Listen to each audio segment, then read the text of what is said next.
So we didn't have anybody to present this month, so I was told that I'm going to present about legal aid, legal services.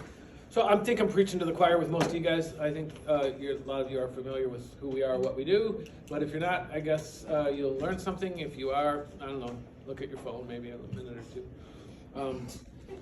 Legal Services is we're federally funded nonprofit. Our primary source of funding is Legal Services Corporation, or essentially Congress.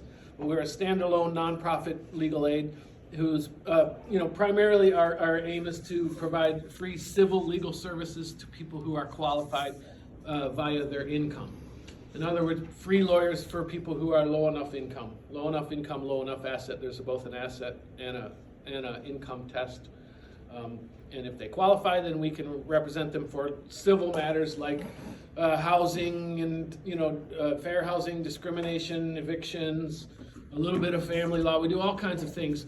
But luckily, we are also given a very generous grant from the good folks at the Senior Village, as well as VAAA, to provide free legal services to anybody over the age of 60, so long as they're a resident of Genesee, Shiawassee, or Lapeer counties.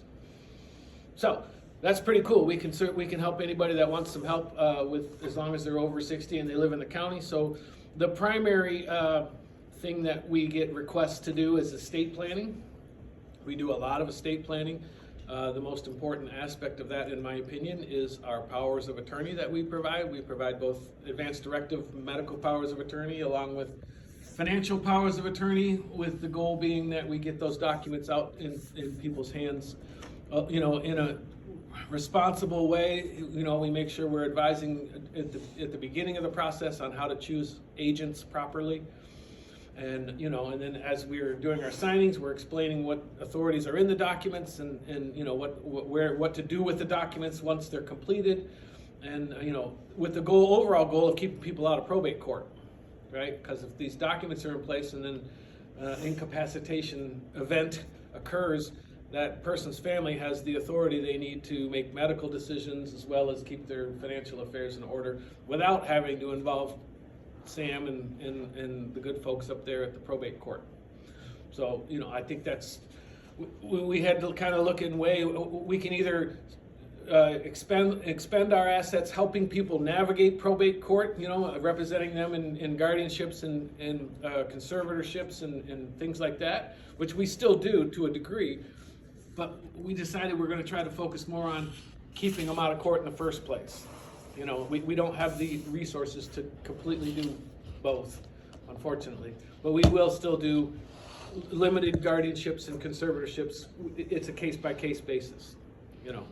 We certainly get some folks in there who really need the help and don't have any other options, and when we run into those, we jump in and we will help them, with their petitions and fill out the paperwork and all that.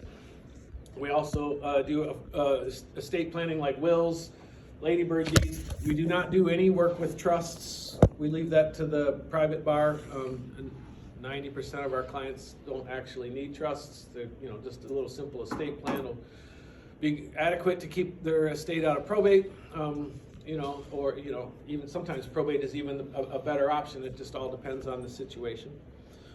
We also do consumer protection.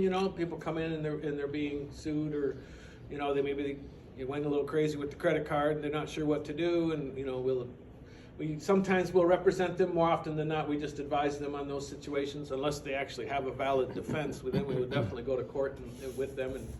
And I've been in Judge Lachana and a few other district court and now circuit court judges when people genuinely don't owe the debt, right? So we'll definitely go to bat for somebody. We do what we can when people come in with elder abuse issues. We try to. A lot of times it's a little bit beyond a legal issue at that point. If it's a family member, the big hurdle is always getting them to make that police report. Had a really sweet lady come into our office. She was always very prompt and very proud of her credit score. It was always north of 800. Just a little old sweet lady from the north side of Flint, and took great pride in her credit.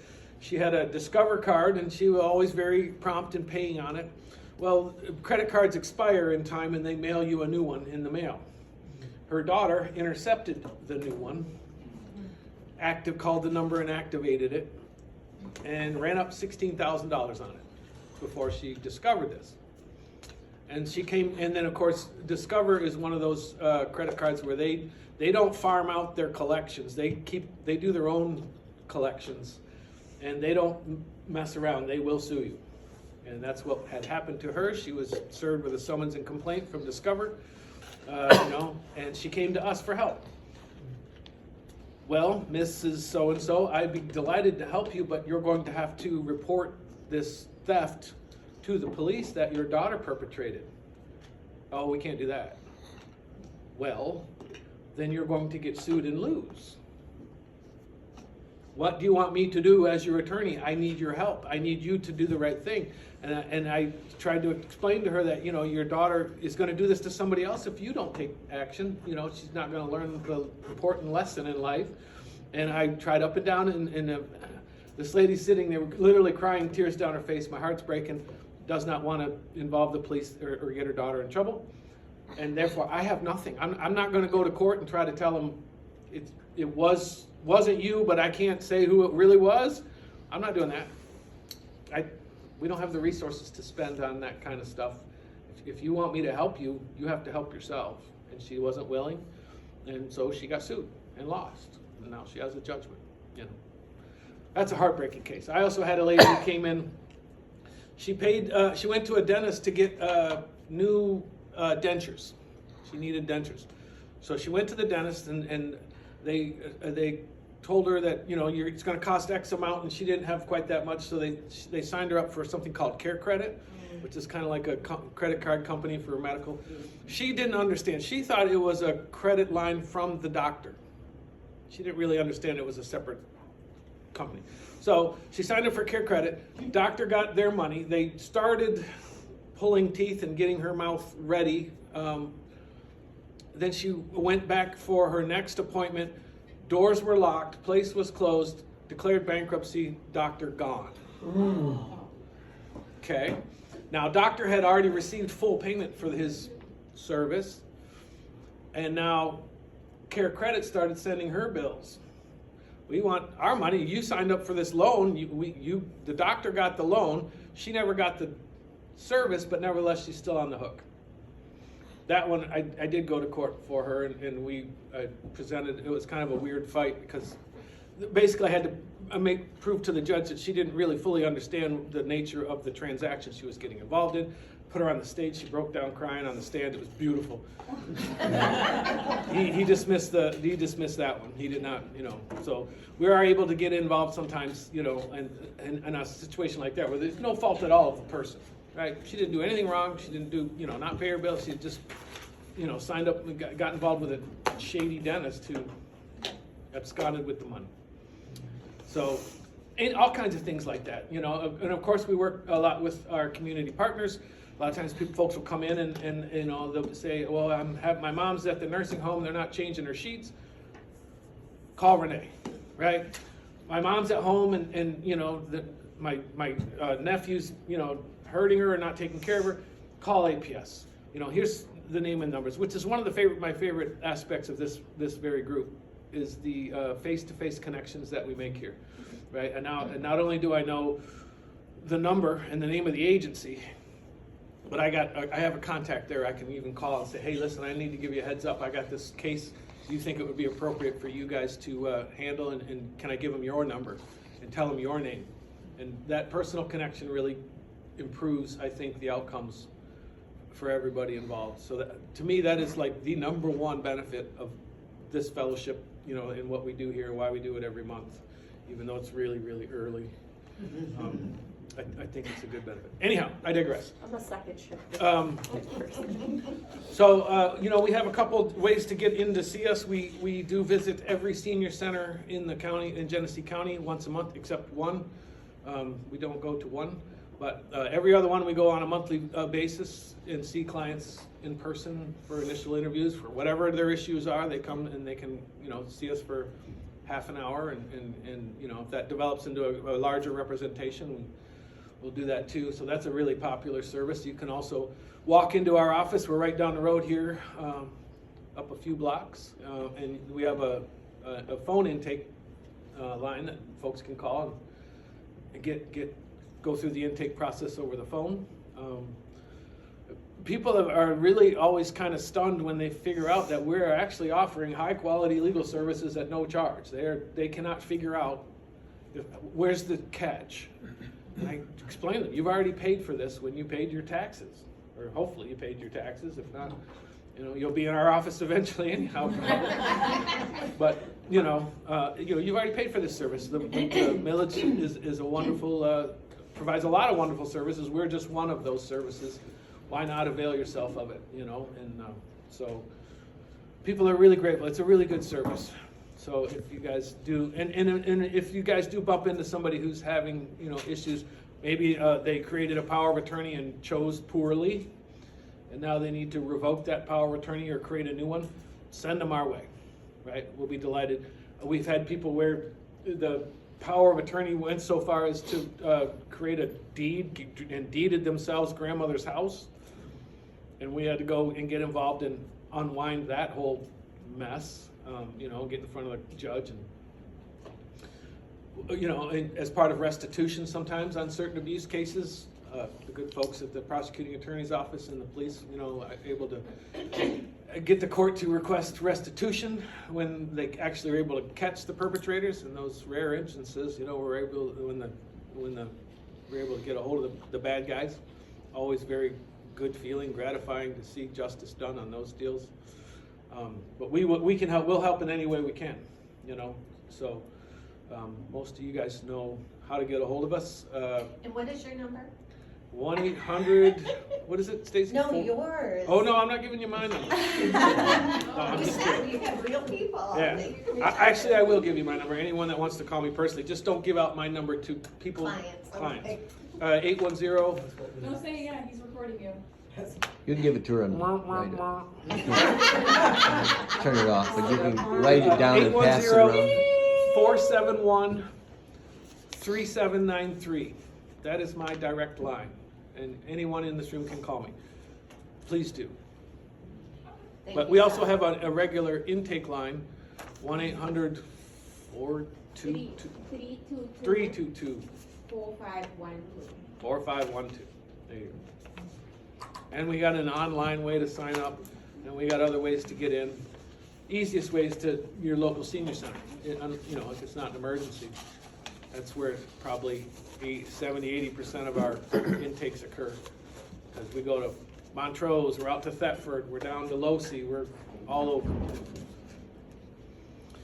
All right, so that's the basic spiel about who we are and what we do. Does anybody have any questions before Mike Kotarski starts to grill me? Anybody else have any questions?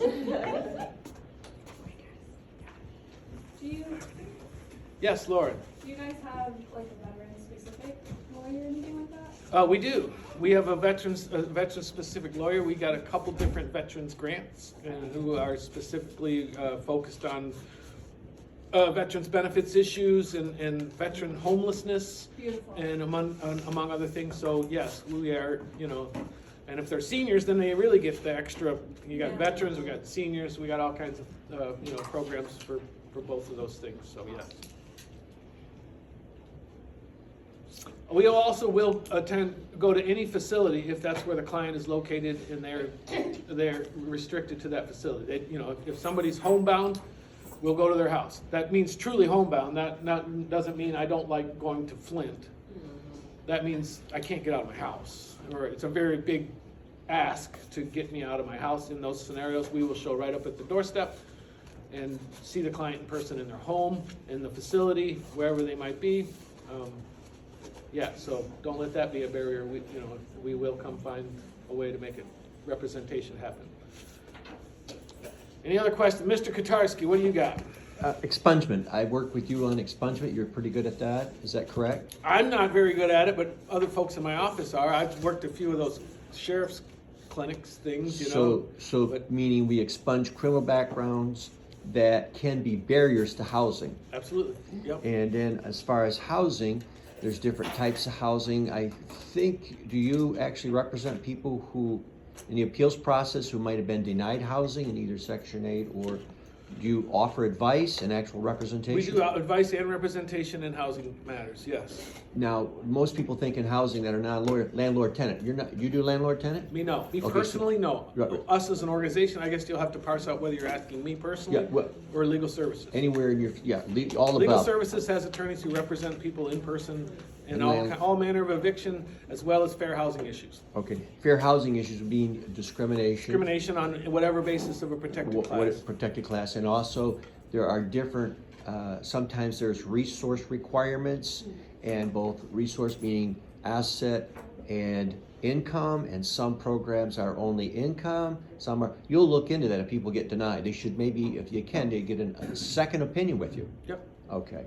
And then, in terms of placement, do you offer advice on PACE, qualifying people for PACE, or can they talk to you about? No. Okay, and then, you have a couple VA attorneys. VA court, there's mostly, we think of VA in the administrative aspect of it, the Veterans Administration. There is a VA court. Do you attorneys, or do you have attorneys somewhere in your organization that represent individuals in the VA court? I don't know. Okay. I don't think so, but Okay, that's good, that's good. Elder abuse, you will talk to people who've had elder abuse problems, you've mentioned that. And then structurally, so that I have individuals who are calling me who are expats that may be, the structure is there is a legal services corporation, they have a website, they're in the East Coast, Washington DC somewhere. as far as I know, yeah. So you can access it, you can do Wikipedia. So if I'm spending 6 months of my time in the year in Cambodia or Philippines or Vietnam, and I want to get access, or I'm in Guam, to the territories, is your service organization also to the territories, all 50 states and the territories? You don't know? I have no idea. Okay, so, but they can access the website and hit somebody in Washington Absolutely. DC. Google it. and I'm Because sure we're you can federally find funded, it. correct? Yes. Are you matched you can pick up private grants, but are you matched by the state, or strictly federally funded, and whatever you pick up is piggyback, it's just gratuitous, Yep. somebody comes in? Yep. You got any money? Want to give us some money? I can't hear you, I'm sorry. Really? Trouble hearing? Did you say that you wanted to buy me lunch? Yes, you can. There's going to Yes, be a you quid can. pro quo. I think that's a pretty good idea, coffee and donuts. I like that, Seth. Did Okay, you have so- any more questions? No, I'm good. And Don't be shy. so Don't be shy. If you guys run into something and you're not sure, give me a call. I'll be glad to let you know if it's something we do. If it's in Guam, Hey, it won't be me. He's one of the heroes of our community right there. But yeah, don't hesitate to give me a call. Reach out, text And me, there's call me. people whatever behind you me wanna we do. should talk to, but they're a little shy. Round of applause for Seth. And anybody want to put you in their will, we can do that. I can Yeah, put you in my right, will. absolutely. All right, as long as you behave. And then draw that up. All right, thank you, you. Seth.